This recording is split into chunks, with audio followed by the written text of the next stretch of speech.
ambil itu ya. Punten Bu Zaro, suaranya kecil apa di saya aja ya? Di saya lumayan gede sih, Bu. Oh, gede. Oke, berarti di saya. Cuman ya. agak sedikit mendelep gitu kayaknya ya. Agak Tapi jauh nggak apa-apa ya? sih, masih kedengan. Coba Sedikit Bu sih, Zaro. Bu. Lumayan. Oke. Segini lumayan kali ya suaranya. Udah lumayan. Ya lumayan, Bu. Kalau gitu, bismillahirrahmanirrahim. Assalamualaikum warahmatullahi wabarakatuh. Waalaikumsalam warahmatullahi wabarakatuh. Waalaikumsalam warahmatullahi wabarakatuh. Hari ini, alhamdulillah kita masuk ke praktikum ke-12, teman-teman. Insya Allah hari ini kita akan mempelajari tentang NoSQL database, gitu. Oke, saya akan share screen dulu. Nah.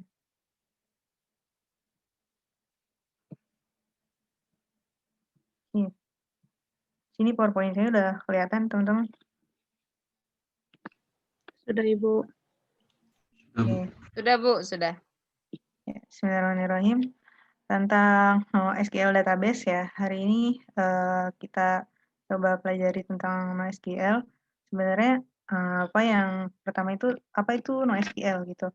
Sebenarnya NoSQL itu kalau misalnya seringnya mungkin pada awalnya orang-orang yang mendengar NoSQL itu akan berpikir bahwasanya NoSQL kalau tidak ada SQL di dalamnya gitu. Tapi bukan gitu. Jadi NoSQL itu itu not only SQL. Jadi dia adalah jenis database yang bukan jenis database, suatu istilah yang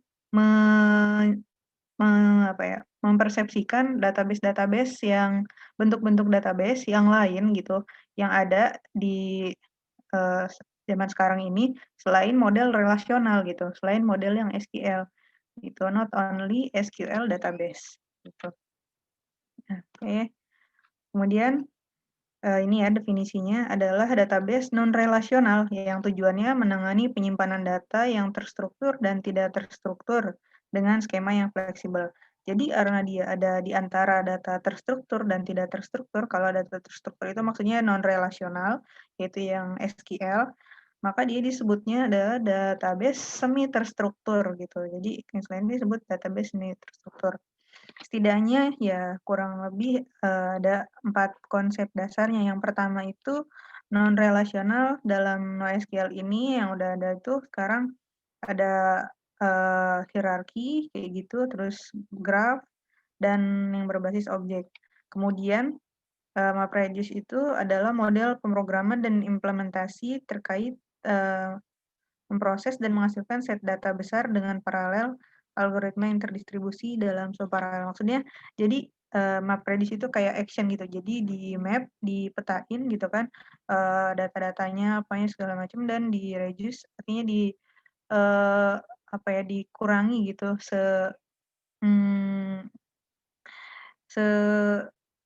sebaik mungkin gitu algoritma dalam distribusinya kayak gitu. Kemudian yang ketiga itu skema free. Jadi kalau misalnya di database relasional itu kita harus sudah mempunyai skema yang fix ya gitu. Makanya kan kalau misalnya kalau kemarin kita belajar PostgreSQL, nah di bawah skema itu kan kita punya ada tabel-tabel gitu kan. Kemudian kita punya foreign key-nya, kita punya trigger-nya, mungkin kita punya function-nya dan yang lain-lainnya gitu di dalam satu skema itu gitu.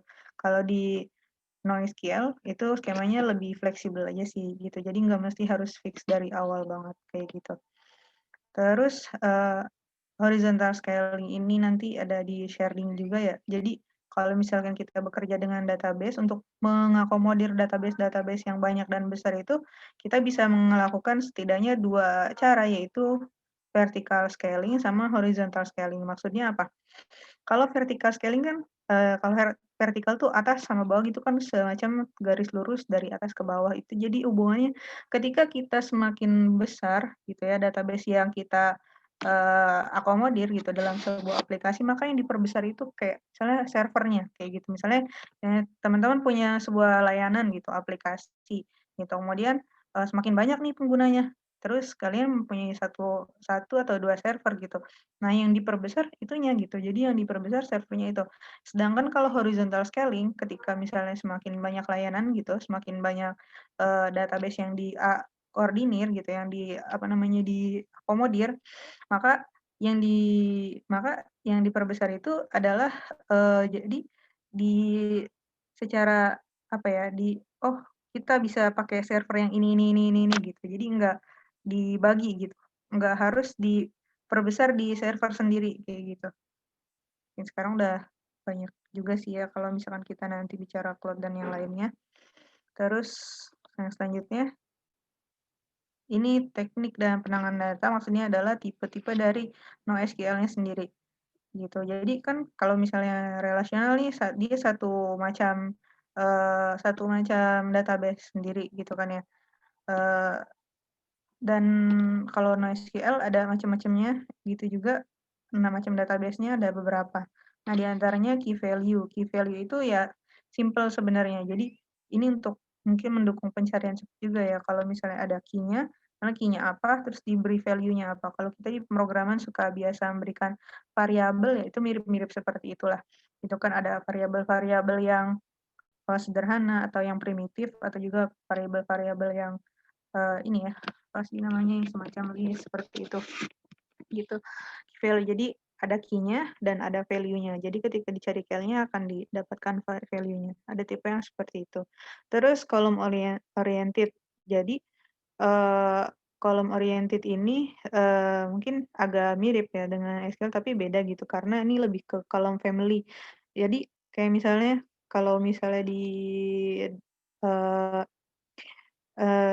misalnya satu data kolom kolom di database SQL itu, kita kan harus misalnya harus setiap harus dilakukan normalisasi supaya nggak ada redundansi dan segala macamnya, gitu kan. Dan maksudnya supaya nggak ada perulangan di dalam data gitu. Tapi kalau misalkan columnar di NoSQL ini gitu, jadi dia semacam kolom-kolom family, misalnya di kolom yang terkanan itu dia bisa aja satu kolom, terus di kolom sebelahnya itu mencakup 2 atau 3 kolom gitu untuk, yang terhubung sama maksudnya yang terhubung sama di kolom di field sebelahnya, kayak gitu.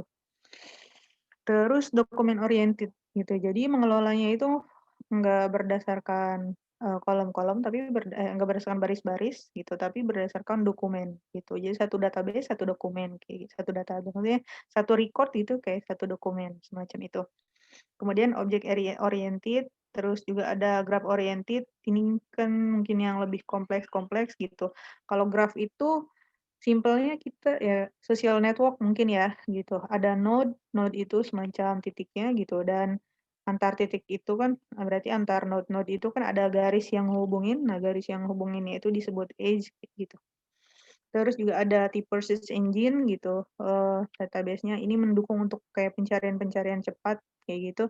Terus, sebenarnya ada satu lagi yaitu time series gitu dan mungkin masih akan berkembang lagi gitu NoSQL ke depannya, kayak gitu.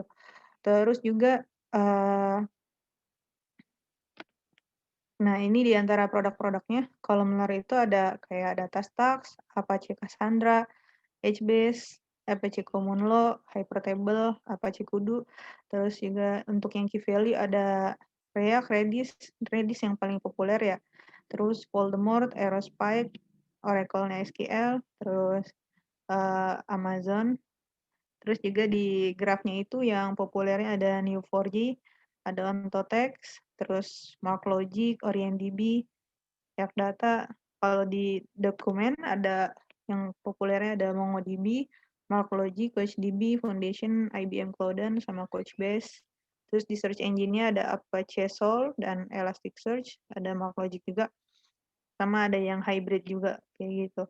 Ini kalau yang salah satu yang saya tahu ya di kolumnar itu salah satunya ya Apache Cassandra ini yang populer dipakai juga di Instagram kayak gitu. Terus untuk pengelolaan data, nah ini yang tadi ya, jadi pendekatannya mendukung untuk replikasi data gitu. Kalau misalnya di SQL itu kita berusaha maksimal mungkin gitu ya, dinormalisasi supaya nggak ada redundansi. Tapi kalau di NoSQL itu kayak lebih fleksibel gitu. Kemudian ini sharding yang tadi horizontal scaling gitu. Jadi nanti ada istilahnya sharding. Jadi didistribusikan melalui banyak server gitu. Misalnya kayak database-nya, kayak simpelnya misalnya kita server menangani data 1 tera gitu ya, walaupun server ya kalau 1 tera kecil banget sih, gitu. Nanti di-sharding gitu misalnya ke 4 server, masing-masing servernya itu, eee, di-share, 256 giga kayak gitu-gitu. Dan, security dan autentikasinya juga ada perbedaan gitu dengan SQL, kayak gitu.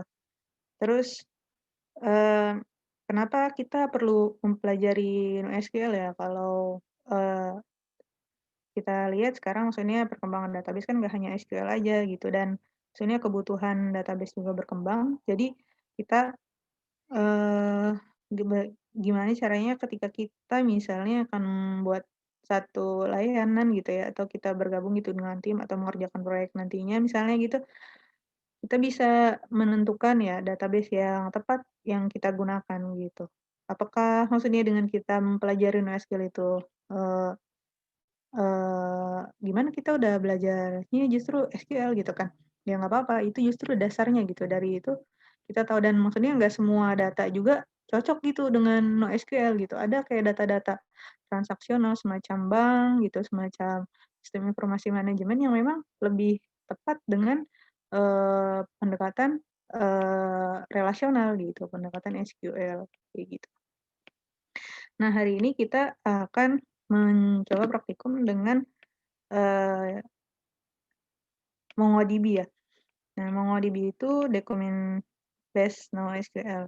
Sini saya ngambil dasarnya dari, dasar-dasar tutorial dari itu, ya apa namanya, di situ Kennedy di Programmer Zaman Now, terus kita langsung aja ke materinya.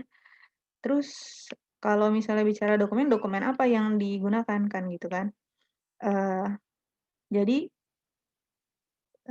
di MongoDB itu dokumennya dimasukin ke dalam, JSON, ya, JSON. Kalau teman-teman yang udah belajar JavaScript, apa udah pernah belajar JavaScript sebelumnya? Atau pemrograman web gitu? JavaScript belum, Bu. Oke.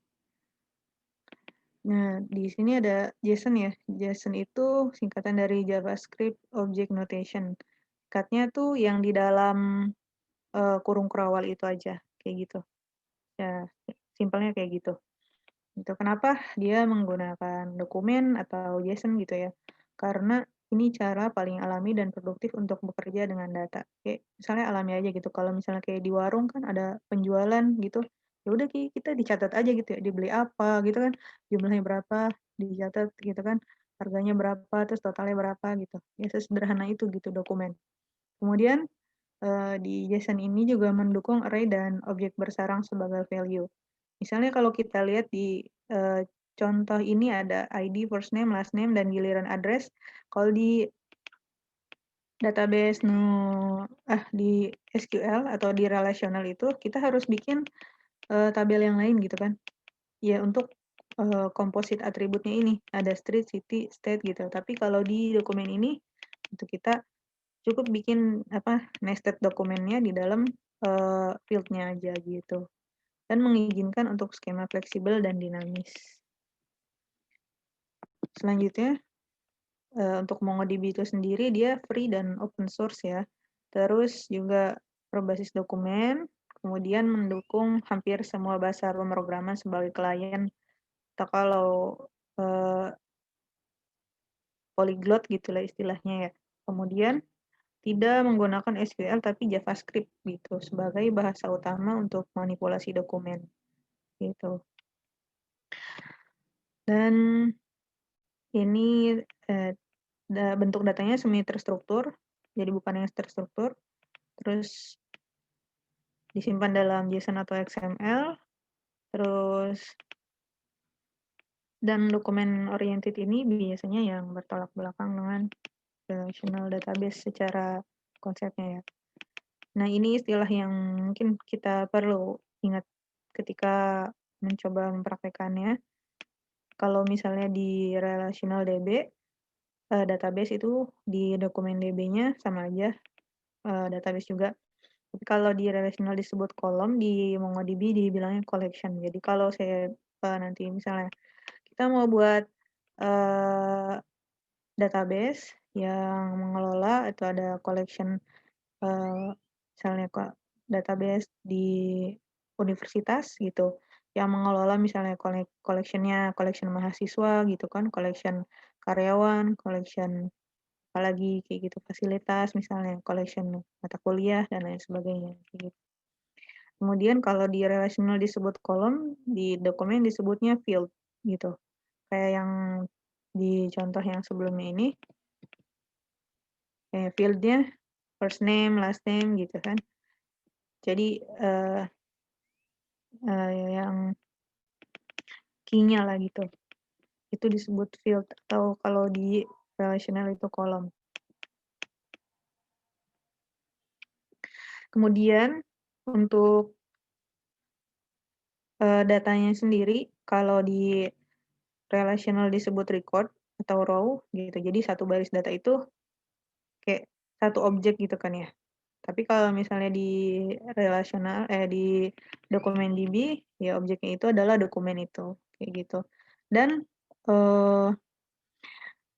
di relational itu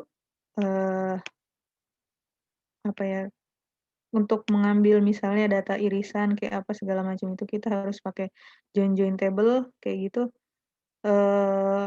Kalau di dokumen DB ada istilahnya embedded document sama reference. Kalau misalnya di contoh tadi itu maksudnya kayak ininya yang tadi itu di address itu kan dia composite field ya. Jadinya kalau misalkan dibilang komposit ya dia komposit gitu dan ini disebutnya embedded gitu karena ditaruhnya di embed gitu ke dalam dokumen si ID kayak gitu kan yang ada ID-nya itu. Terus ya dan bahasanya kalau di relational pakai bahasa SQL, kalau di dokumen DB kita pakai JavaScript. Nah, kalau di apa namanya database relasional itu isinya apa teman-teman di dalam database itu? Database itu mengelola, kenapa disebut basis data? Kalau di relasional isinya apa?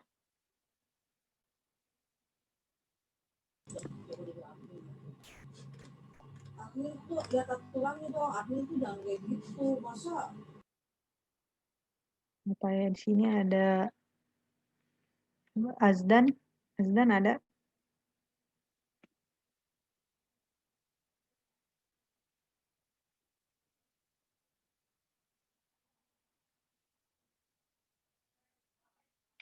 Fania ada Fania?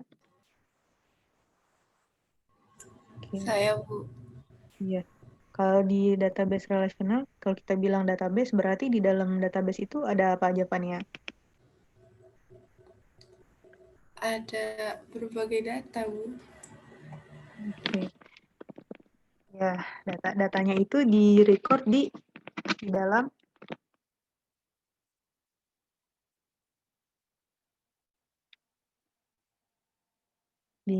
apa di dalam kolom, apa di dalam tabel.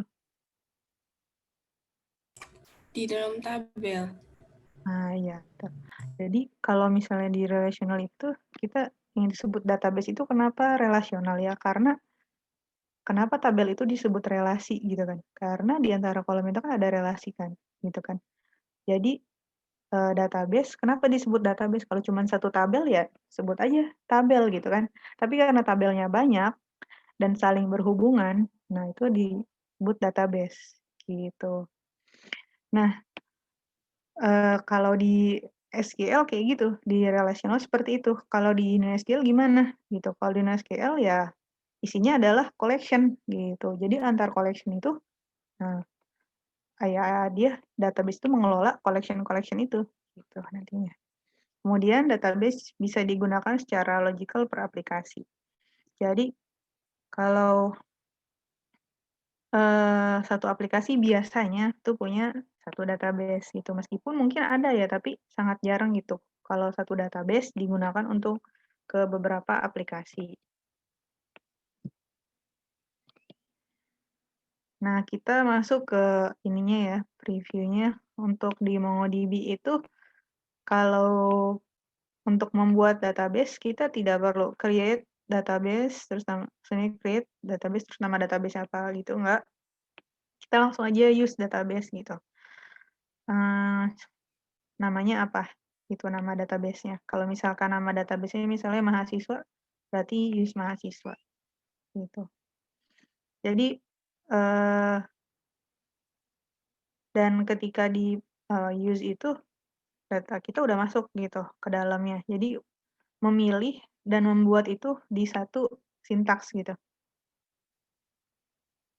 Dan, tapi kalau misalnya kita cek gitu di MongoDB-nya ntar kalau misalnya database-nya udah ada apa belum ketika kita use misalnya nama database yang baru, itu belum ada. Jadi harus sepaket ketika kita bikin database dan harus minimal buat satu collection.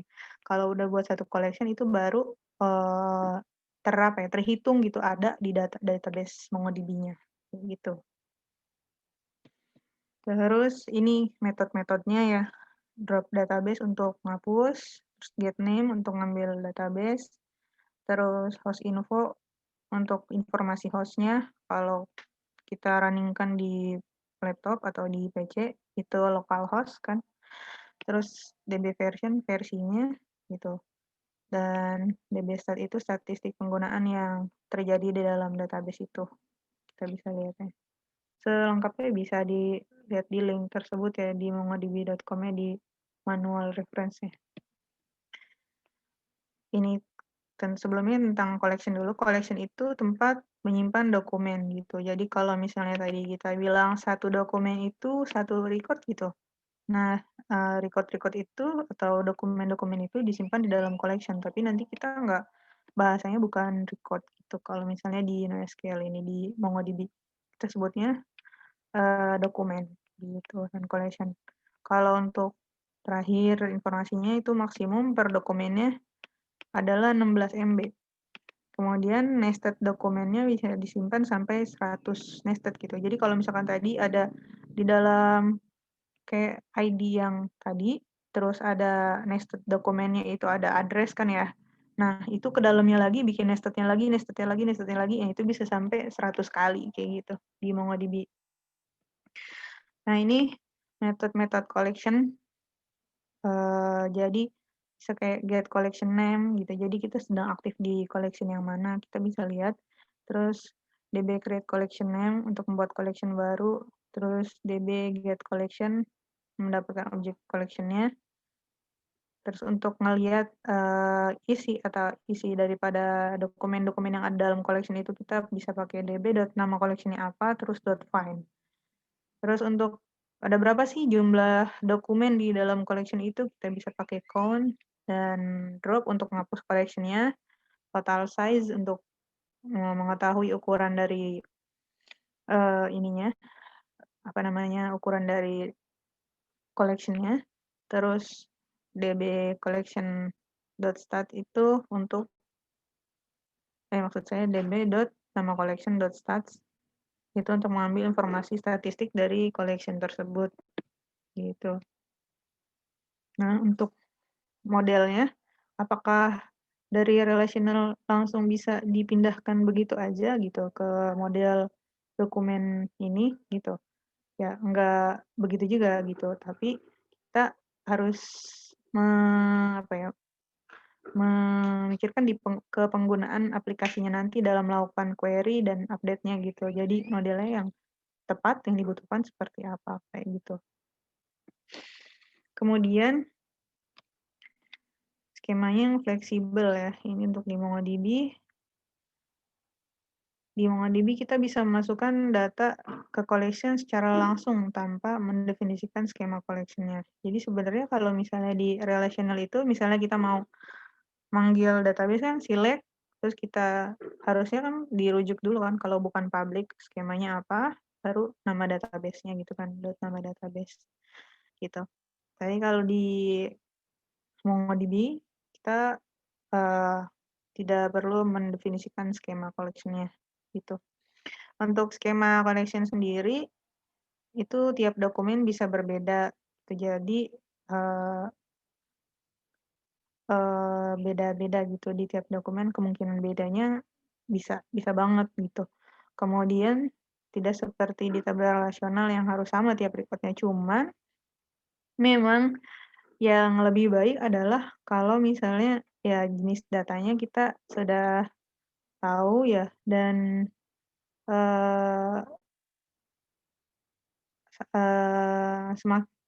jadi jenis data yang dipakai untuk tiap data di tiap data di collection itu sama gitu. Walaupun ya memang bisa berbeda-beda juga. Itu kayak misalnya tadi untuk record yang pertama gitu, kalau misalnya kita record-nya collection dari nama-nama barang di kantin gitu, atau misalnya di toko gitu kan, mungkin aja ada barang yang pakai warna gitu kan, ada tag warnanya gitu, ada field warnanya, tapi ada juga barang yang nggak perlu gitu, nggak perlu field warna, ada yang field-nya harus ada field ukuran misalnya gitu, tapi ada juga yang enggak misalnya kayak gitu. Nah itu jadi di dalam satu collection bisa bergabung yang kayak gitu. Terus nah ini yang penting ya menurut saya, jika kalau misalnya di relational kita bisa bikin primary key di satu tabel itu bisa lebih dari satu gitu kan. Kita bisa query aja itu kita buat primary key-nya gitu. Tapi kalau di MongoDB ini di satu collection itu hanya ada satu primary key gitu. Maksudnya di satu dokumen hanya ada satu primary key gitu. Dan primary key-nya itu nggak bebas, nggak bisa dinamain secara bebas. Harus menggunakan field underscore ID, gitu ya, yang underscore ID-nya itu. Kemudian, ya nggak bisa lebih dari satu field. Jadi kalau misalkan mau bikin composite primary, ya harus menggunakan satu field underscore ID itu, kayak gitu.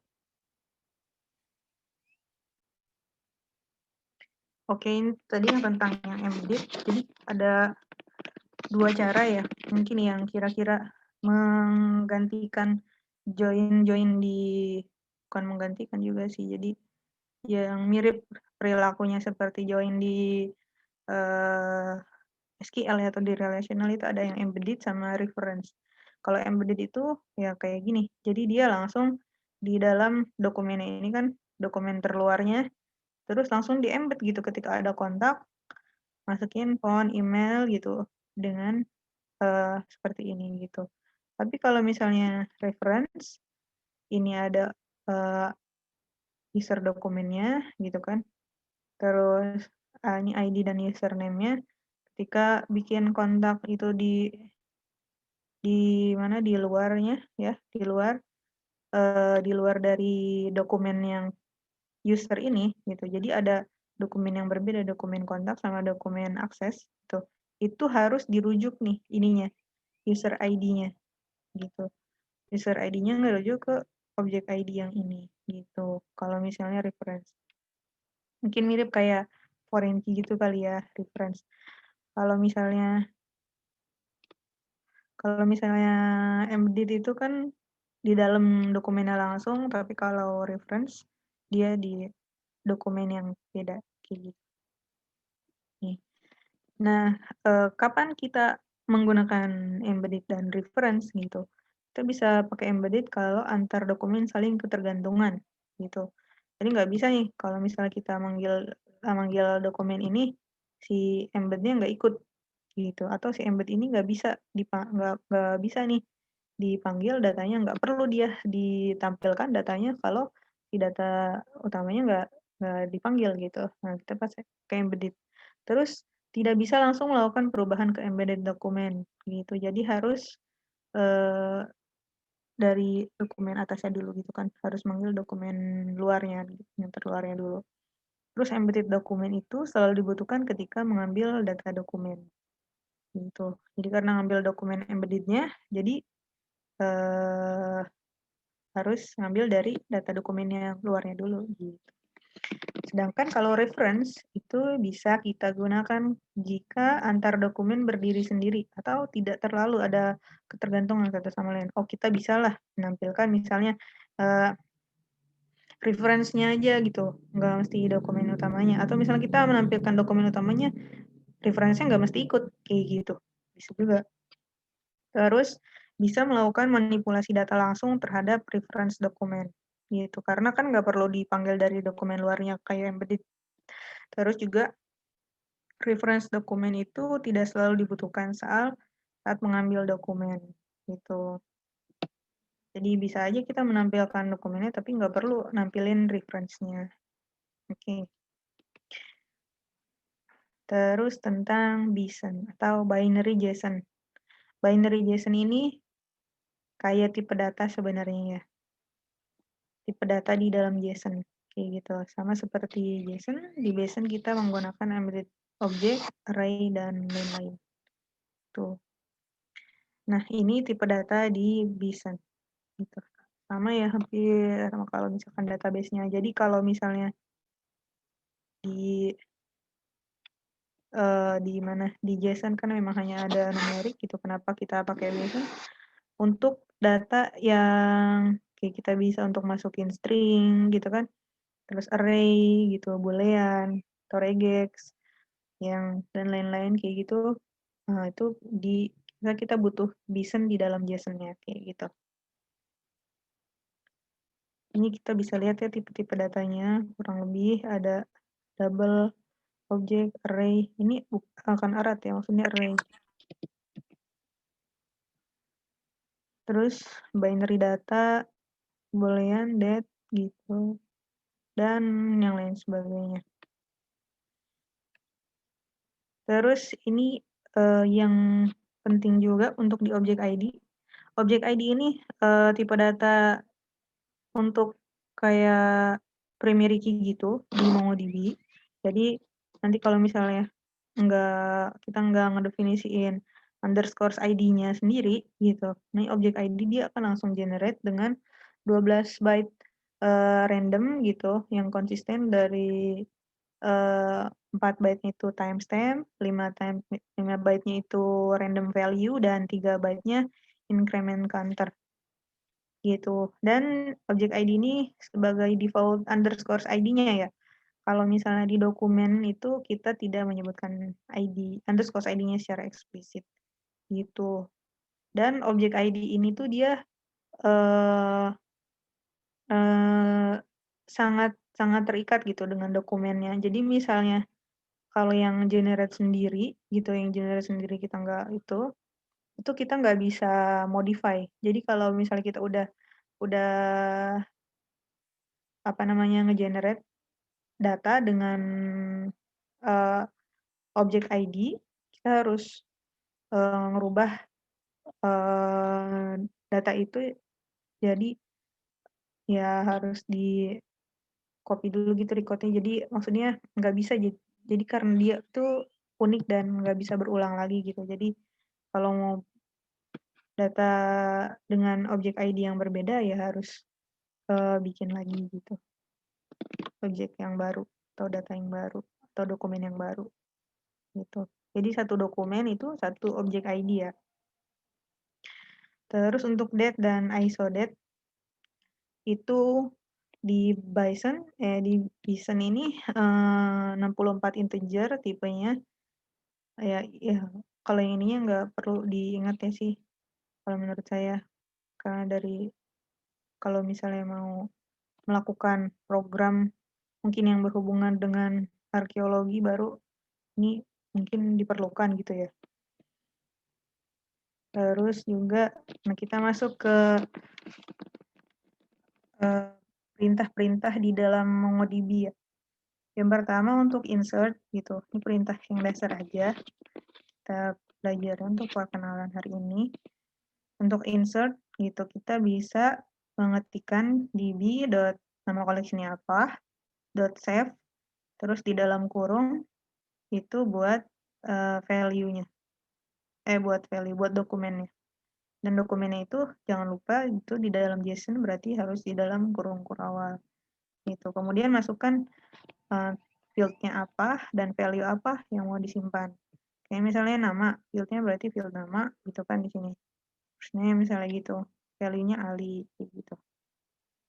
Terus selain save, kita juga bisa insert pakai insert atau insert one kalau misalkan mau insert datanya cuma satu, atau insert many gitu untuk menginsert beberapa dokumen kayak gitu. Kemudian update. Kalau untuk update sama gitu juga db dot nama koleksinya apa, kemudian dot update, lalu update-nya dilakukan di dalam tanda kurung gitu ya. Terus di dalam tanda kurung kita masukin dokumennya apa, tapi kita masukin salah satu field-nya aja, untuk field dari dokumen yang mau diupdate. Itu misalnya nama gitu kan, berarti field-nya nama, misalnya value-nya Ali yang tadi. Gitu. Terus koma, dari nilai yang mau dirubahnya. Nah, di dalam dokumen lagi atau di dalam kurung awal lagi $set, kemudian titik 2, terus nama dokumen di dalam dokumennya field apa yang mau dirubah dan kasih value-nya gitu.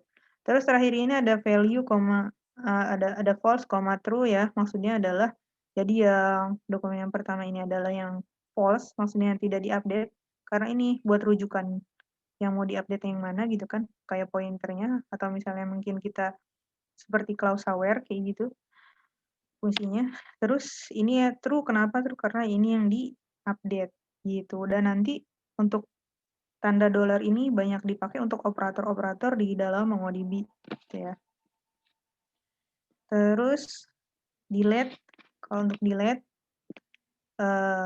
kita ketikkan db dot nama koleksinya apa dot remove, terus di dalam kurung masukin value dari salah satu dokumen untuk di delete dokumennya gitu. Jadi untuk mendelete satu dokumen.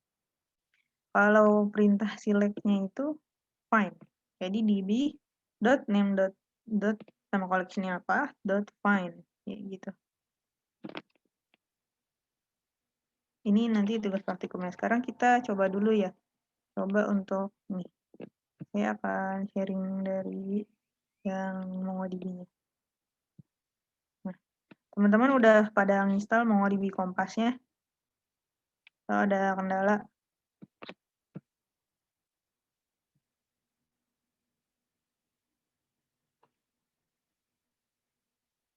Udah? Halo? Sudah, Sudah, Bu. Bu. Sudah, Bu. Nanti kalau misalnya teman-teman masuk dan di sini biasanya masih cuma 3 ya, admin, config, dan lokal gitu. Terus kalau misalnya kita mau buat database, pertama kali kita bisa create database. Lalu kita isi misalnya namanya apa gitu. Kalau ini misalnya kita mau bikin toko misalnya gitu. Terus collection. Jadi kalau di MongoDB ini kita harus bikin dulu satu gitu nama collectionnya apa. Kalau enggak, ini nggak bisa create database gitu di sini. Gitu. Kayak misalnya gini ya. Kita buka, kalau kita dari ini shell-nya ada di bawahnya sini ya, teman-teman bisa press aja. Kita mau ngelihat ada database apa aja, kita bisa ketik show databases. Sorry, jangan lupa. Ini.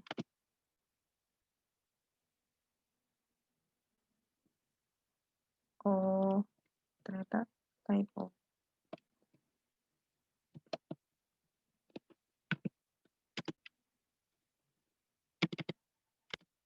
Nah, gitu ya. Di sini ada admin, barang, config, lokal, kursus, dan mahasiswa. Kalau kita mau buat database baru, kayak misalnya toko, berarti kita bisa use toko. Dia langsung tuh switch to db toko gitu. Tapi apakah toko itu udah ada?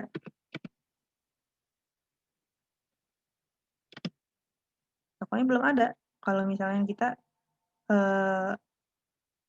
kalau kita lihat di sininya, gitu kan, di database yang udah tersimpan.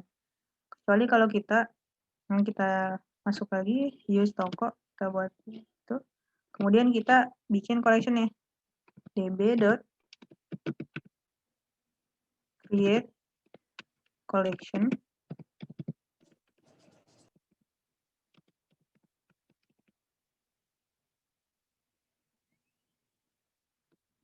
nama collection-nya misalnya barang.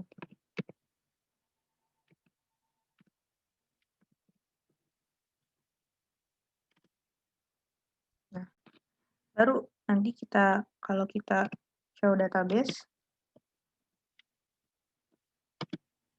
si tokonya ini masuk gitu, baru dia tersimpan database-nya. Terus kita mau tahu di database mana kita aktif, kita bisa pakai db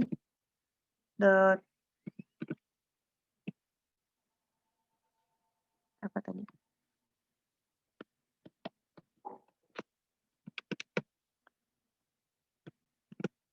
Get name toko. Berarti ini yang database yang lagi aktifnya di toko gitu. Kita mau ngelihat di collection barang udah ada apa aja, bisa pakai db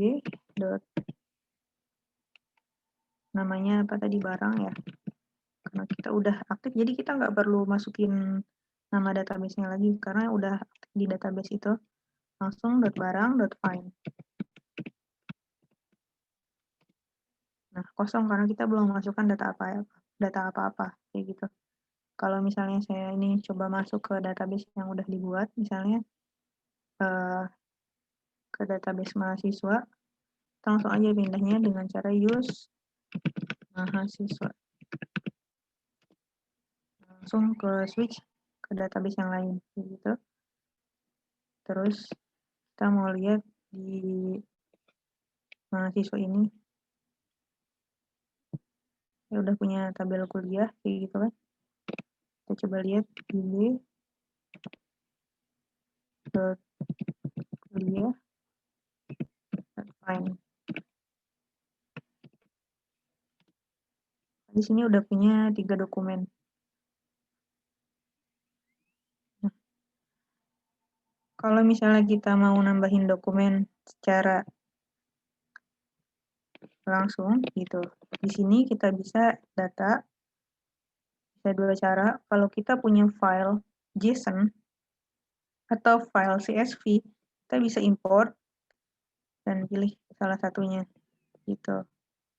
Nanti tinggal diimport. Kalau kita masukin manual dengan insert dokumen, kita bisa menuliskan JSON-nya gitu, atau dengan ini isian kayak gini. Kita masukin nama field-nya apa misalnya, terus di sini value-nya apa kayak gitu.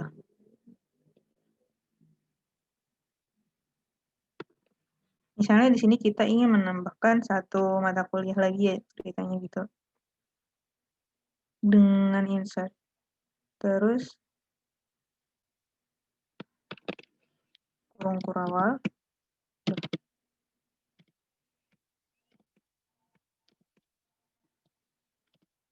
Ini kita masukin, jangan lupa yang pertama itu underscore ID. Karena kode kuliah itu ada angka sama huruf, pakai string kan. Misalnya 104. 104 udah nih. 105.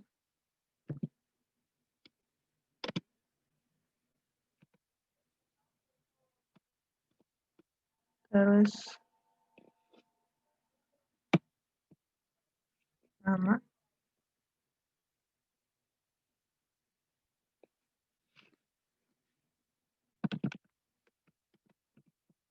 Nama MK soalnya. Kenapa ya error? Coba.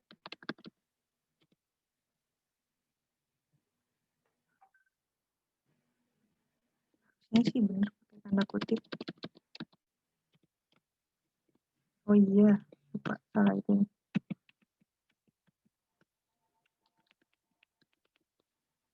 Ya, tapi ini bukan sama dengan ya, tapi titik 2. Terus nama MK-nya misalnya apa? Nama mata kuliahnya. Misalnya basis data 2 gitu. Ada misalnya basis data 2. Begini.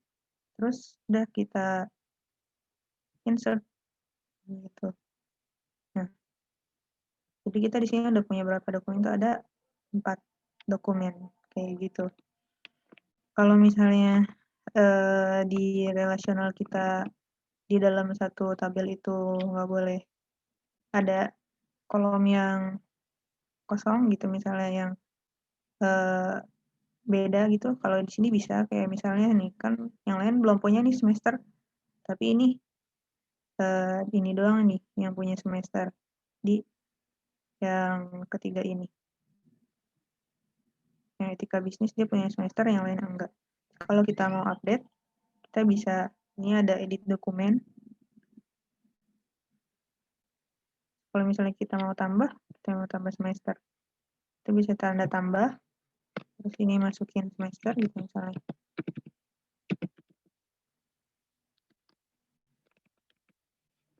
Nah, 2 gitu.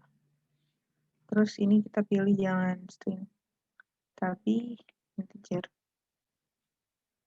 Dan update-nya kita klik aja update, kayak gitu. Kalau misalnya untuk find-nya, ini kita juga bisa ngelakuin beberapa filter, kayak gitu. Dan memasukkan filternya harus dengan dokumen, gitu. Dan kita mau ngefilter yang filternya itu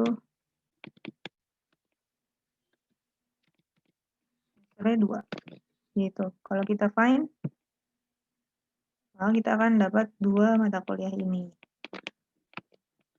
Terus kalau misalnya kita mau lihat versi JSON-nya, nah ini seperti ini. Atau kita juga bisa nampilin dengan tampilan kolomnya kayak gini. Gitu. Ini kalau misalnya ini kita reset, nah akan tampil semuanya. Kalau untuk delete, kita bisa delete aja di sini. Misalnya yang ini yang terakhir kita bikin tadi, kita delete. Terus kita mau delete. Udah, jadi kita punya 3 data atau 3 dokumen di dalam collection kuliah ini. Kayak gitu. Nah, untuk hari ini prakteknya seperti itu. Jadi nanti teman-teman saya minta untuk membuat satu database gitu. Ini saya ganti dulu share-nya ke presentasi. Ini kegiatan praktikumnya adalah ini. Jadi buat satu database dengan minimal ada 2 collection di dalamnya, dan di tiap collection-nya buat dokumen minimal 10 dokumen.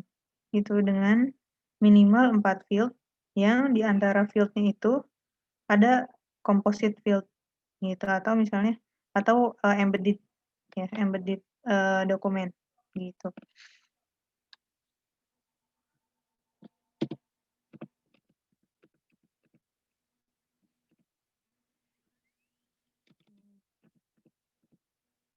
Embedded, saya agak lupa tulisannya, mulai gitu deh, dokumen. Terus cari tentang perbedaan semantik ACID dan base di database MySQL. Ini diketik Word, kalau ini boleh dalam bentuk JSON gitu ya. Oke, sampai di sini ada yang mau ditanyakan teman-teman?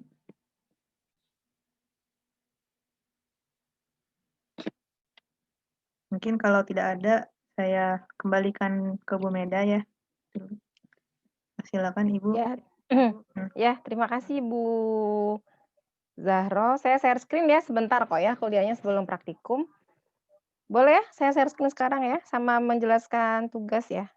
Karena sudah pertemuan ke-12. Oke.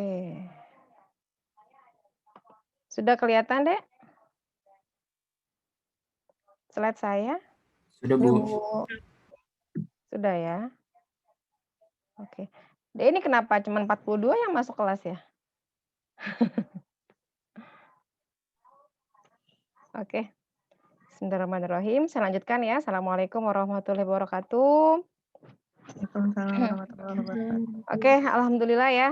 Tadi sudah dimulai oleh Bu Zahro. Saya coba share screen dulu terkait tugas yang akan kalian presentasikan di pertemuan ke-14. Nanti saya sudah konfirmasi ke Bu Gema ya sebagai koordinator APSI supaya kalian cepat juga presentasinya, nggak banyak. Rencananya mau digabung. Jadi mata kuliah APSI dan basis data supaya laporannya juga enak gitu kan ya. Kan di APSI kalian buat aplikasinya kan ada ya, buat desain dan buat analisis dan rancangannya ya? Halo? Dek? Ada yang bisa menjawab pertanyaan saya? Di APSI sudah dirancang tugasnya, tugas akhirnya?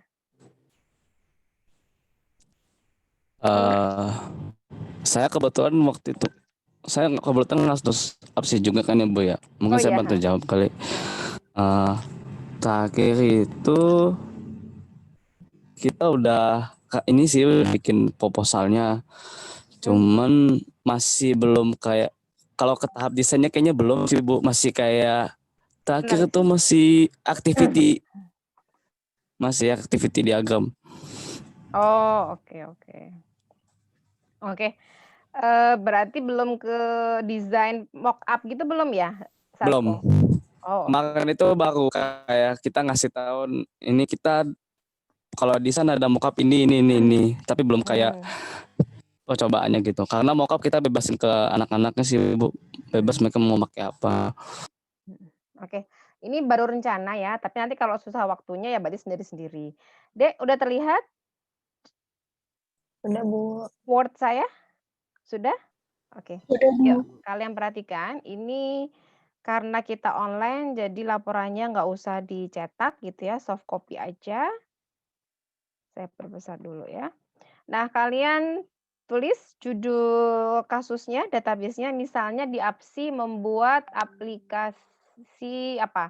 Misalnya laundry atau kemarin penentuannya gimana, Dek, di APSI? Dibebaskan pembuatan aplikasinya atau software-nya atau ditentukan? Tasko. Tentuin Bu. Oke, Ada tema-temanya. Oke, berarti sudah ada kan ya? Ya, sudah ada ya. Oke, kalian Ya, diminta udah, untuk merancang database-nya. Nah, database yang kita rancang itu yang tradisional, artinya yang bukan object oriented. Karena kalau object oriented nanti kita menggunakan kelas diagram. Ya. Oke. Kalian tentukan ini judulnya misalnya ini bus data studi kasus bengkel mobil gitu ya, disusun oleh siapa? Kalau ada 2 orang ya 2 orang, kalau ada 3 disesuaikan dengan anggota kelompoknya, ya. Logo IPB, kemudian program studi, kata pengantar sudah cukup jelas, kalau ada yang mau ditanyakan silakan ya. Kemudian daftar isi udah cukup jelas, daftar tabel, nah daftar gambar, kemudian pendahuluan. Pendahuluan adalah latar belakang mengapa mengambil topik tersebut. Artinya gini, kalian belajar untuk menuangkan dalam bentuk karya ilmiah. Ya, silakan nanti baca jurnal, baca tugas akhir, skripsi. Nah, apa itu latar belakang? Hal yang mendasari kita. Jadi nggak boleh gini ya. Jadi kita seakan-akan menggali, requirement gathering. Kenapa sih kita membuat aplikasi itu? Contoh, saya buat database perpustakaan. Berarti di latar belakang kita based on-nya masalah. Nah, masalahnya selama ini seperti apa? Kenapa dibuatkan database perpustakaan? Jangan sampai ada pernyataan seperti ini. Latar belakangnya adalah karena diminta dosen untuk membuat, bukan ya. Jadi bukan itu. Artinya kita belajar Atau latar belakangnya untuk memenuhi tugas mata kuliah basis data, bukan itu. Kita belajar untuk menentukan arah latar belakangnya. Tadi contohnya, ada suatu kendala, misalkan gini, saya buat database perpustakaan yang paling mudah kalian pahami ya, jelaskan aja proses bisnis. Nah, dimulai biasanya dengan di sini adalah proses bisnis masa lalu. Contohnya, oh selama ini untuk peminjaman buku masih dilakukan dengan cara mencatat di buku besar, kemudian direkap dan seterusnya. Ada kendala berikutnya gitu kan ya. Oh, kendalanya adalah pada saat melakukan pencarian buku yang belum kembali atau melakukan rekapitulasi laporan mahasiswa yang sering meminjam atau buku yang sering dipinjam, gitu ya. Sehingga membuat waktu pencariannya lebih lama, gitu ya. Sehingga kita buatlah database untuk tadi, ya, membuat laporan atau mempercepat fungsi pencarian dan seterusnya. Gitu ya. Jadi intinya adalah latar belakang itu alasan gitu ya, mengapa mengambil topik tersebut, tapi dikaitkan dengan ilmiahnya, bukan karena, "Oh dapatnya dari dosennya ini Bu," bukan gitu. Belajar, ya belajar menuliskan. Karena anak informatika itu jago ngodingnya kadang gitu ya, jago buat aplikasinya, tapi saat menuangkan agak butuh effort gitu ya. Nah ini yang harus kalian latih ya. Kemudian berikutnya adalah tujuan. Tujuan adalah yang bisa diukur. Contoh, misalnya menyediakan, fitur apa, pencarian, itu bisa diukur. Jangan sampai seperti ini, tujuannya adalah memenuhi tugas mata kuliah, tujuannya adalah, mempermudah operator, itu susah kita ngukurnya. Gimana cara ngukur operator tuh memberikan kemudahan? Harus kita buat kuesioner gitu kan ya, itu bukan bagian kita, mungkin bagian orang statistika. Bolehnya boleh, tapi untuk kasus saat ini karena kita pembuatan database, nah kalian tulis tujuannya yang sesuai, yang bisa diukur. Misalnya tadi membuat rancangan database sehingga, datanya tidak duplikasi atau menyediakan fitur apa, gitu ya. Paham sampai sini, Dek? Poin yang 1, 2? Ada yang mau ditanyakan? Berikutnya poin 1, 3. Siapa mengerjakan apa? Ya, kami menginginkan kalian juga berperan aktif, apalagi masa pandemi, sehingga ini nggak usah di-burning ke CD ya, nggak usah dijilid juga. Nah ini ya, ini contoh yang kemarin ya. Silakan nanti disesuaikan aja masing-masing tugasnya. Ya, kalau sekarang karena nggak dijilid, nggak di-burning ya kalian buat misalnya yang satu merancang database-nya, yang satu apa, normalisasi kah, dan seterusnya, ya. Oke, kemudian bab 2 dasar teori. Nah, ini supaya kalian baca bukunya gitu ya, buku Cornell dan Beck. Ingatkan saya ya, saya share di grup untuk yang terbarunya. Oke, kurang lebih seperti ini. Ya, latihan bagaimana cara merujuk gitu ya. Kalau kita punya kutipan atau punya teks yang kita ambil dari suatu buku seperti apa, ya. Oke. Kemudian bab yang ketiga desain basis data. Dimulai dari perancangan konseptual, logical sampai ke fisikal. Ya, bebas kalian merancangnya menggunakan apa. Boleh pakai Visio, boleh pakai software yang sudah langsung otomatis ya. Boleh. Oke. Ya, konsep, logical, fisikal. Sudah, yang keempat implementasi basis data mulai dari DDL gitu ya. DML-nya semuanya ya. Dari select, update, insert dan seterusnya. Ya. Oke. Sudah selesai kurang lebih ini ya. Ini SQL yang minimal harus ada ya, Dek, ya. Kalau misalnya nggak ada bentuknya number gimana, Bu? Ya sesuaikan aja. Intinya materi yang kemarin disampaikan SQL-nya kalian harus explore. Ya, group by, having, order by, distinct dan seterusnya. Oke, kemudian penutup, simpulan, dan saran. Jelas sampai sini? Ada yang mau ditanyakan? Halo? Jelas? Jelas ya? Oke. Dan ini ada materi, kemarin saya terlewat ya, sedikit aja lagi. Oke, tentang lingkungan basis data. Terdengar suara saya Kak Sasko? Dengar, Bu. Dengar ya. Oke.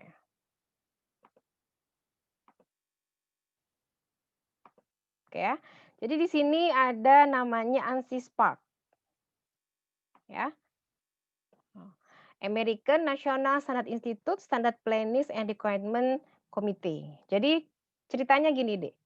Kalau kita merancang suatu database gitu ya, ada sudut pandang gitu ya. Sudut pandang atau view yang berbeda-beda walaupun database-nya sama. Contoh, saya punya database di Gramedia gitu ya. Nah, database di Gramedia ini bisa diakses oleh pertama misalnya manajernya. Kemudian bisa diakses oleh kasir, bisa diakses oleh pengunjung. Database-nya sama tuh, usernya beda-beda. Nah, di sini pastinya kepentingannya berbeda-beda juga. Ya, pengunjung hanya bisa melihat misalnya untuk buku aja. Dia nggak bisa melihat omset atau penjualan buku. Gitu kan ya. Kasir, oh dia hanya untuk memasukkan data penjualan. Manajer menerima report. Nah, database-nya sama, tapi kepentingannya berbeda-beda. Gitu ya. Jadi view suatu user ya imun terhadap perubahan yang dilakukan untuk view lainnya. Imun maksudnya gimana? Kebal. Jadi user seharusnya tidak mengetahui detail dari physical database storage. User nggak perlu tahu tipe data, gimana kolomnya, dan seterusnya. Itu biarkan dari sisi pengembang. Nah ya, diperhatikan deh. Database administrator kita ya, yang sebagai pengembang, harus dapat mengubah struktur penyimpanan tanpa mempengaruhi user view-nya. Contoh paling mudah gini, kalau kalian menggunakan Facebook, menggunakan Google, atau apapun itu ya, ketika ada perubahan tampilan atau nambah field-nya gitu ya, itu tidak akan mempengaruhi dari sisi kitanya sebagai user. Nah itu harusnya seperti itu. Itu yang dimaksud tadi dengan imun ya, kebal terhadap perubahan yang terjadi. Termasuk struktur internal dari base data seharusnya tidak dipengaruhi oleh perubahan fisikal aspek dari storage-nya. Ketika kita harus mengubah konseptual structure-nya, ya, itu tidak mempengaruhi semua user. Nah, kurang lebih seperti itu. Nah, ada yang perhatikan ini levelnya ya. Kemarin kalau kita membuat suatu database dimulai dari konseptual, ya, kemudian logical, ya di sini ada internal, ya atau logical, kemudian physical. Nah, secara konseptual inilah yang nantinya akan masuk ke masing-masing user tadi, sudut pandang user terhadap basis data, gitu ya, masing-masing beda. Tadi ada database Gramedia, ada untuk kasir, untuk manajer, untuk pengunjung, beda-beda. Tapi database-nya sama. Oke, perhatikan. Di level eksternal, sudut pandang user terhadap base data. Ya, contoh tadi, seorang user dapat melihat tanggal dengan format misalnya satunya day month year, satunya year month day. Ya, ini contoh dalam sisi format. Bisa juga yang seperti tadi saya sampaikan, Pak Kasir hanya bisa melihat penjualan, pengunjung bisa melihat daftar buku, gitu ya. Itu level eksternal. Level konseptual, nah ini sudah kita bahas ya, pertemuan sebelum UTS, jadi sudut pandang terhadap basis data. Ya, mendeskripsikan datanya apa dan hubungannya seperti apa. Mendefinisikan apa, Bu? Entity, atribut, constraint. Semoga masih ingat ya. Entity itu apa? Ya, contohnya ada entity mahasiswa, ada atributnya apa saja, constraint, batasan. Oh, kita buat jenis kelamin, batasannya laki-laki dan perempuan. Itu di tahap konsep. Internal, ini lebih ke arah representasi fisik dari basis data ya dalam komputer menjelaskan bagaimana data disimpan dalam base data. Misalnya, oh size-nya gitu ya. Teknik kompresi datanya, record pengalokasiannya, alokasi ruang penyimpanan, indexing. Nah, itu maksudnya ke internal. Ya. Contoh, yang sudah belajar struktur data ya di semester sebelumnya seperti ini, Dek. Ini view misalkan kasir, oh pengen melihat seperti ini, ya view 1. View 2 pengen melihat seperti ini. Ini sama, di konseptual sama. Ini konseptualnya. Ini internalnya, seperti itu. Ya, konsep dari ANSYS Spark 3 level. Oke. Nah, yang tadi saya sampaikan ya, ini ada 3 eksternal, konsep, internal. D, ada mapping di sini. Nah, ini ya, tadi. Eksternal, konsep, internal. Perhatikan mappingnya. Mappingnya adalah pada saat eksternal ke konsep. Kita sebut sebagai conceptual mapping atau external mapping. Nah, di sini logical data independence. Kemudian konseptual ke internal, physical data independence, kita sebut dengan konseptual atau internal mapping. Ini penjelasan yang 2 ini tadi. Gitu ya. Maksudnya gimana, Bu? Oke, ya. Tadi ada 2 ya. Tujuan utama dari arsitektur 3 level itu menghasilkan data yang independence. Artinya ketika ada perubahan di satu level, itu harusnya tidak mempengaruhi level yang lainnya. Gitu ya. Level yang lebih atas tidak akan dipengaruhi oleh perubahan level di bawahnya. Tadi ada 2 ya, logical sama physical. Ini. Logical yang atas, physical yang ini. Logical antara eksternal dengan konsep, physical antara konsep dengan internal. Oke. Artinya gimana? Gitu ya. Kekebalan eksternal, ini yang logical, terhadap perubahan konsep. Maksudnya gini, kalian udah merancang nih aplikasi, terus lupa gitu. Oh, harus ada nambah entity. Harus ada perubahan. Tadi misalkan kemarin kalian belajar add, nambah ya, alter, drop gitu ya. Alter, add, alter, drop, nambah atribut. Nah, itu tanpa mengubah eksternal skema atau menulis orang program aplikasi. Ya. Kemudian yang physical, data independence, kekebalan konsep ya terhadap perubahan data internal. Maksudnya gimana? Ketika kita menggunakan seperti struktur penyimpanan yang berbeda, misalkan size-nya dan seterusnya, tidak mempengaruhi harusnya kinerjanya. Mungkin yang dipengaruhi sedikit ya terhadap kinerja, tapi nggak mempengaruhi secara umum. Gitu loh. Contoh, kalau kalian di Facebook tiba-tiba ada fitur atau menu tambahan. Nah, di kita di level user itu nggak ngaruh banyak kan, oh muncul aja gitu. Ya, jangan sampai nanti ada warning under construction, sedang diperbaiki gitu ya. Nah, itu tidak. Makanya rancangan database-nya harus yang sesuai supaya tidak mengubah semuanya. Ya, ini sudah ya. Kak saya jelaskan detail. Nah, ada istilahnya, ini sudah juga. Bentar. Sistem katalog. Jadi, statement DDL yang terkumpul di dalam tabel yang disimpan pada suatu file. Kita sebut juga sebagai data dictionary atau data directory. Ini sudah, kalian ya. Nah, SQL yang kita pelajari gitu ya, itu termasuknya yang non procedural DML. Jadi lebih ke arah mendefinisikan ya, menspesifikasikan apa yang dibutuhkan, data apa yang dibutuhkan oleh sistem, bukan bagaimana mendapatkannya. Ya, lebih simpel. Nah, untuk model data itu isiannya ada bagian struktur, manipulasi dan integrity rule-nya. Nah, contohnya seperti apa? Apa itu model data? Jadi kumpulan konsep untuk mendeskripsikan data, hubungan sama constraint-nya. Nah, ini yang kita pelajari nih.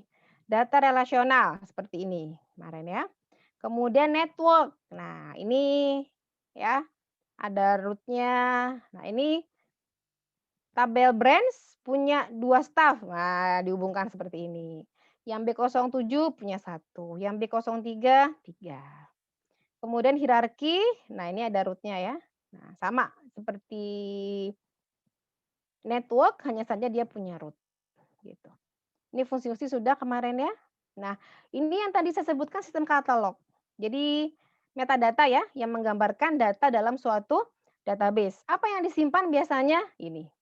Tipe, size, constraint, usage statistik ya. Itu untuk yang sistem katalog. Oke. Dan untuk komponen DBMS ya. Jadi misalkan kita nih kalian membuat suatu aplikasi. Nah, yang terlibat ada programmer. Usernya perhatikan bisa melakukan query, permintaan informasi. Ini database administrator DBA. Nah, masuklah ke Database Management System. Programmer tugasnya ngapain? Ini ya, mulai buat misalnya DML-nya, DDL-nya. User kalau ada query, nah ini prosesnya dia 2 arah. Nah, diambillah. Kemana ngambilnya? Ke sini, ke database-nya. Kurang lebih seperti itu ya. Oke, untuk arsitekturnya ada teleprocessing, file server sama client server.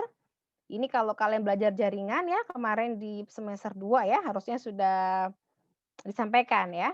Teleprocessing kecenderungannya downsizing seperti ini. File server, nah kalau file server, DBMS dan aplikasi berjalan di setiap workstation. Ini kerugiannya. Copy DBMS setiap workstation. Kalau client server, ini ya contohnya ya, untuk yang file server. Kalau client server, nah ini klien mengelola user interface dan menjalankan aplikasi. Jadi lebih cost-nya lebih hemat ya dan kita bisa DBMS-nya lihat bedanya. Nah, database-nya sudah sama ini ya server dengan DBMS. Beda dengan yang file server tadi. Nah, ini database, ini file server, ini di masing-masing di workstation. Oke, ya. Berikutnya untuk ada 2 bagian ya, ada 2 tier sama 3 tier. Nah, ini kalian bisa ya diperhatikan kalau yang 2 tier ada lapisan klien sama database server saja gitu ya. Kalau yang 3 tier ya di sini ada klien, application server sama database servernya. Ini yang umum kita gunakan. Kenapa? Karena di sini ada bisnis logiknya, data processing logiknya, sedangkan di sini di database-nya data validation sama database access. Satu lagi terakhir ada OLTP sama OLAP. Nah, ya. Saat ini pemerintah kita ya masa pandemi gini dan bidang pertanian itu banyak sekali ya masuknya ke OLAP, online analysis processing. Kalau OLTP online transaction processing. Bedanya apa? Gini. Kalau OLTP dari namanya ya, online transaction. Yang di sini online analytical analysis ya. Nah, Dek, kalau yang OLTP ini transaksi berarti transaksinya sering gitu ya, sering terjadi, waktunya cepat. Ini sering terjadi. Gitu ya, sering terjadi, waktunya cepat. Nah, kalau OLAP gitu ya, dia jarang gitu ya. Jarang, waktunya lama gitu. Contohnya gini, kalau kalian misalnya transaksi ke ATM. Ke ATM ngapain sih? Cek saldo, Bu. Transfer. Itu transaction. Tiap harinya memang ada seperti itu. Gitu ya. Terus ya dia sering terjadi. Waktunya cepat. Kalau OLAP contohnya gimana? Di dunia perbankan saya ingin tahu sih misalnya gitu ya. Bogor itu transaksinya gitu kan. Berarti kan kita data OLAP ini mengambil dari data transaction atasnya. Ya dianalisis gitu ya. Tiap bulan berapa setorannya atau penarikan uangnya di setiap cabang, dianalisis sama ini, gitu ya. Ini merupakan transaction processing monitoring ya. Oke, sudah selesai. Ada pertanyaan sampai sini terkait tugas presentasi minggu ke-14 ya rencananya? Sekarang sudah ke-12 berarti ada waktu sekitar 2 minggu lagi. Nah, kita belum tahu ya karena tanggal 9 itu libur berarti kemungkinan ada pengganti jadwal gitu ya tanggal 9 teh. Udah tahu kan ya tanggal 9 libur ya? Berarti pas jadwal kita ya? Iya, betul, Bu. Heeh. Nanti kita cari pengganti otomatis kemungkinan waktu prestasinya akan berubah dari yang dijadwalkan ya. Oke, udah jam 9 ya. Ada pertanyaan sampai sini? Bu, Bu izin bertanya, Bu. Iya, boleh. Imam ya? Iya, Bu. Ya. Saya masih kurang paham yang laporan akhir yang bagian implementasi itu kayak gimana ya, Bu? Oke, saya search lagi ya. Yang implementasi. Yang ini, Dek. Ya, Iya yang itu, ini. Bu. Ya, kalian diminta untuk menuliskan semua SQL yang ada. Contohnya gini, kalian buat database apa? Misalnya database perpustakaan. Nah, buat DDL-nya itu kalau misalnya mau buat apa, kalian misalkan punya 3 tabel gitu ya. Tabel member, tabel buku, tabel peminjaman. Nah, kalian buat DDL misalnya, DDL-nya adalah membuat tabel buku, Bu. Berarti tulis create table gitu, di print screen contoh-contohnya. Ini contoh aja ya. Kemudian implementasinya. Nah, ini hasilnya kalian print screen. Kemudian DML-nya. Oh, saya punya database perpustakaan, Bu. Saya menampilkan, misalkan gitu ya, menampilkan mahasiswa yang sering pinjam buku atau menampilkan di grup by, menampilkan mahasiswa yang pinjam buku per prodi misalnya. Print screen, gitu maksudnya, Dek. Paham sampai sini? Nah, Paham, Bu. jumlah SQL yang kalian buat, nah itu sesuaikan dengan kasus, minimal ada 10 gitu. Ya, ini ada misalkan ada group by, ada order by, kemarin kan sudah ya fungsi agregasi gitu. Pakainya Postgre. Paham sampai sini? Jadi Berarti SQL-nya. berarti kan bikin database-nya pakai PostgreSQL aja ya, Bu? Ya, Baik, pakainya Postgre aja. Oke, baik, Bu. sudah? Sudah, Bu. Ya. Ada lagi yang mau ditanyakan? Makasih, Bu. Ibu mau bertanya, Ya, boleh Hansa. yang bagian latar belakangnya, misalnya dijadiin bareng sama APSI, berarti kan itu latar belakang pembuatan aplikasinya atau latar belakang pembuatan database-nya, Bu? Hampir sama ya, karena yang namanya aplikasi, misalnya aplikasi apa perpustakaan, berarti kan harus ada database-nya, gitu kan ya? Kurang lebih sama, tapi diedit dikit lah ya, maksudnya ada perubahan dikit, tapi secara umum ya sama. Misalnya database apa, laundry atau database perpustakaan. Nah, berarti kan kita butuh datanya kan, gitu.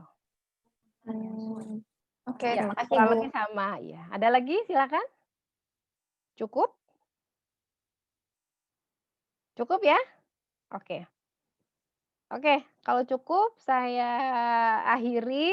Bu Zaro ada tambahan? Kita praktikum di WA ya, berikutnya ya. Cukup Bu, insya Allah. Oke, kalau cukup Silahkan. kami akhiri. Semoga ada manfaatnya. Kita lanjutkan untuk praktek ya. NoSQL ya. Assalamualaikum warahmatullahi wabarakatuh. Waalaikumsalam warahmatullahi wabarakatuh. Warahmatullahi wabarakatuh.